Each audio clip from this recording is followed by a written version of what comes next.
Hey everyone, welcome to Shop Talk. We're looking at a Husqvarna 395 XP chainsaw. Customer broke off the lower bolt holding the falling spike on, and he's running the very large aftermarket falling spikes. And of course, if that bolt's missing, that dog will pivot and it will actually cut a hole in the crankcase here. So I'm going to try to remove it. These are very tough to do. You've got to get that center punch perfectly centered when you tap that, and then when you drill it, you got to be centered. And with the Loctite in there, I'm going to put a little bit of heat here, and we'll see if we can't get it to break free.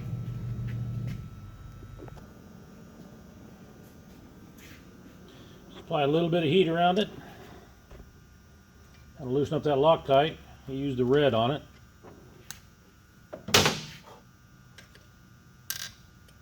And there it comes.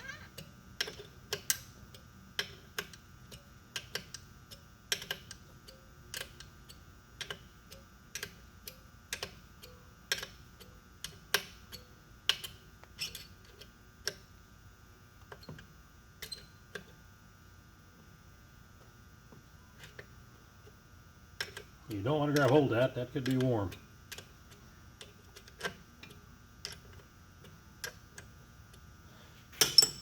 I don't take phone calls anymore, but you can email the chainsaw guy at sawking@hotmail.com.